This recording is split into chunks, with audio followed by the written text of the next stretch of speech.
प्यारे मित्रों, आज एक बहुत ही अच्छा प्रश्न आया है और इस पे हम चर्चा करना चाहेंगे ताकि ये सभी के लिए उपयोगी हो सके, सभी के लिए इम्पोर्टेंट है। ये प्रश्न 3 भाग में है। पहला है शिव तत्व और विष्णु तत्व क्या होता है? दूसरा है शिव तत्व और विष्णु तत्व किसी व्यक्ति में होने का मतलब क्या होता है? और तीसरे भाग में है क्या वो हम सब में होता है? तो ये 3 पार्ट में है और बड़ा प्यारा क्वेश्चन है। तो इसे हम ध्यान से समझेंगे पहले। होता क्या है कि एक परम ऊर्जा होती है। आपने देखा होगा ना कि एक परम ऊर्जा होती है, जो साधना में मैंने आपको बताया भी है, जिसे ओम कहते हैं, जो ब्रह्म ऊर्जा है, ठीक? ओम मतलब शुद्ध चेतना को ओम कहते हैं, जो प्योर ऊर्जा होती है, ठीक? अब ये ऊर्जा 3 तरह से अपना काम करती है, 3 फॉर्म में अपना काम करती है।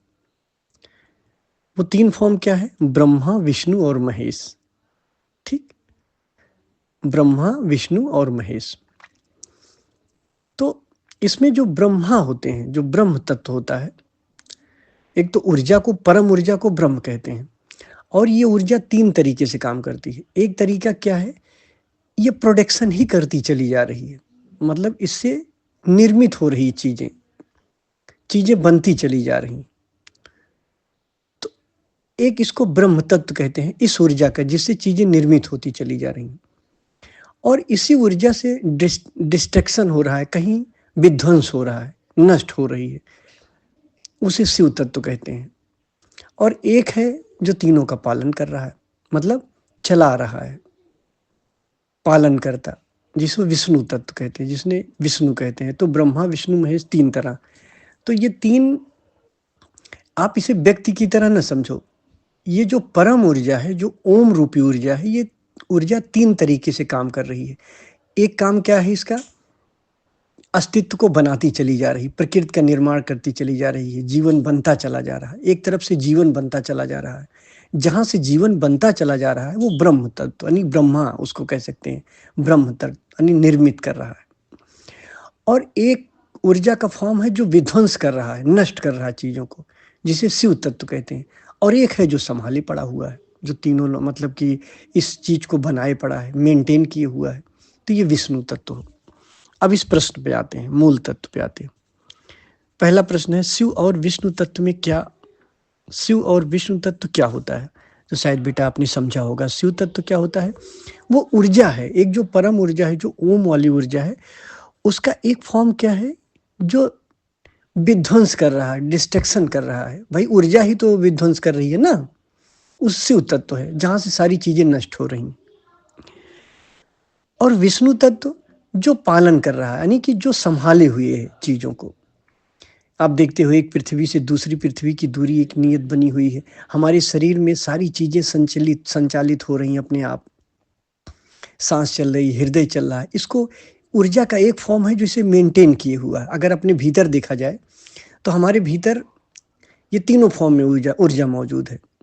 अब एक है कि हमारे भीतर एक ऐसी कला होती है जहाँ हम चीज़ें निर्मित करते हैं, जहाँ प्रोडक्शन करते हैं, कोई कलाकृति बनाना, कोई हमारे भीतर कोई ऐसा स्किल होता है जहाँ कुछ फॉर्मेशन की कला होती है, कुछ एक्टिव फॉर्म होता है, कुछ हम बनाते हैं। तो इसे ब्रह्म तत्व कहते हैं। ये कला होती है कि बनाना, यानी ब्रह्मा की कला होती है।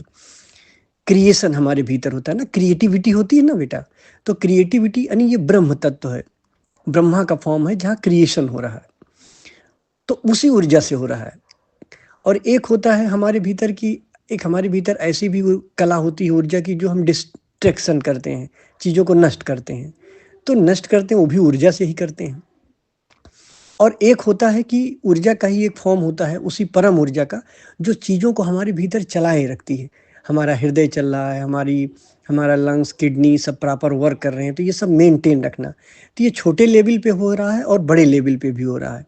बड़े लेवल पे ओम के रूप में हो रहा है, परम ऊर्जा के रूप में, और छोटे छोटे लेवल में भी हमारे भीतर हो रहा है। फिर दूसरा आपने लिखा है शिव तत्व और विष्णु तत्व किसी व्यक्ति में होने का मतलब क्या होता है? तो ये दोनों का, ये 2 तत्व ही नहीं, तीनों तत्व का मतलब है बेटा।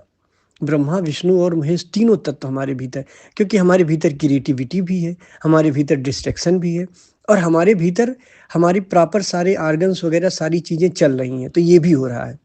हम जन्म लेते हैं और आखिरी समय तक जिंदा रहते हैं 70-80 साल तक, तो इसको संभाले कौन रखता है? तो ये विष्णु तत्व है। यानी ऊर्जा एक ऐसी ऊर्जा है जो संभाले रहती है, एक ऐसी हमारे भीतर ऊर्जा होती है जो क्रिएटिविटी करती है और एक ऐसी ऊर्जा होती है जो डिस्ट्रैक्शन करती है।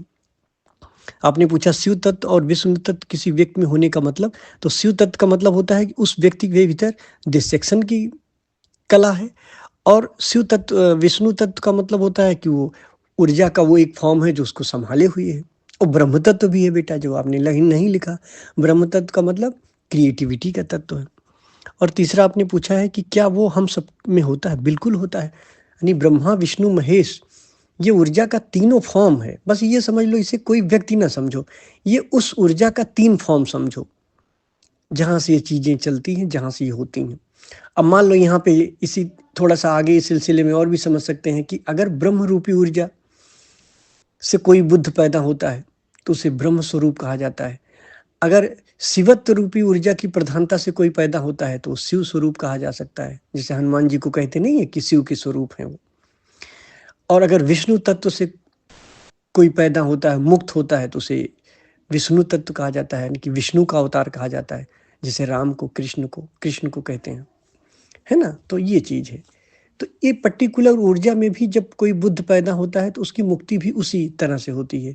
उस चीज़ की प्रधानता होती है उसमें। तो शायद मेरी बात आप समझे हो। धन्यवाद।